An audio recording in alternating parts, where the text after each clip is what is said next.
आज की तारीख में नरेंद्र मोदी का तोड़ किसी राजनीतिक दल के पास नहीं बचा है और हालात यूं हैं कि विपक्ष रात दिन सिर्फ यही सोच रहा है कि नरेंद्र मोदी के 56 इंच के सीने के सामने हम तो कुछ भी नहीं है।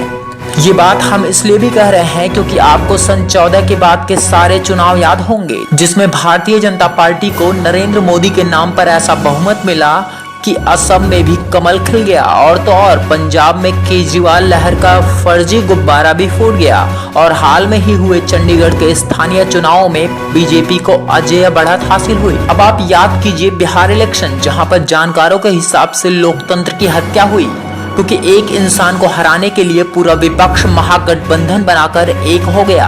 अब देश के बड़े राज्य यूपी में भी विपक्ष को मोदी का 56 इंच का सीना देख कपकपी हो रही है और राहुल गांधी खाट पर चर्चा करते करते साइकिल पर सवार हो गए हैं और अखिलेश यादव भी पारिवारिक ड्रामा खत्म कर पंजे से हाथ मिला लिए हैं। ये सब सिर्फ इसलिए हो रहा है कि मुसलमान वोट जो कि अभी बिखरा पड़ा है उसे बटोरना है। हालांकि तत्काल की तीसरी सबसे बड़ी पार्टी की नेता मायावती शांत बैठी हैं और वो पारंपरिक ढंग से ही चुनाव लड़ना चाहती हैं, लेकिन नोटबंदी के बाद मायावती की रैली के भी लाले पड़ गए हैं और ये भी हम इग्नोर नहीं कर सकते हैं। वैसे कुछ भी हो और परिणाम कैसा भी आए, लेकिन मूल्यांकन में साफ होता है कि सिर्फ एक चेहरे ने देश के राजनीतिक लोगों की नींद ही नहीं खराब की है बल्कि पलकों पर मिर्च लगा दी है जिससे विपक्ष झपकी भी नहीं ले सकता। उत्तर प्रदेश में होने जा रहे विधानसभा चुनाव के लिए समाजवादी पार्टी और कांग्रेस के बीच गठबंधन पर आखिरी फाइनल मुहर लग गई।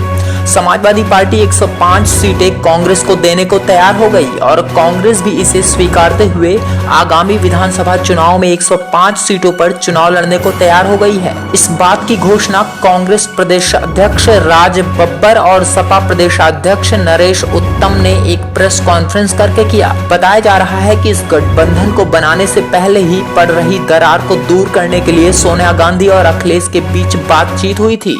पहले कांग्रेस पार्टी यूपी में 120 सीटों की मांग कर रही थी जिस पर समाजवादी पार्टी तैयार नहीं और वह कांग्रेस को करीब 100 सीटें देने के लिए तैयार थी। सीटों की संख्या को लेकर गठबंधन में पेंच फंसा हुआ था। कांग्रेस को 105 सीटें देने के बाद सपा खुद 298 सीटों पर इलेक्शन लड़ेगी।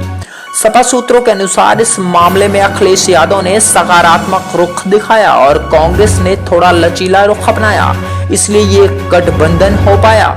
रायबरेली और अमेठी के अलावा पश्चिमी उत्तर प्रदेश की कई सीटों को लेकर गतिरोध बना हुआ था। दरअसल कांग्रेस चाहती थी कि इन जिलों की सारी सीटें गठबंधन के तहत कांग्रेस को मिले। वहीं समाजवादी पार्टी इस बात को इस आधार पर खारिज कर रही थी कि वहां सपा के जीते विधायक हैं। Only news 24x7 team Delhi.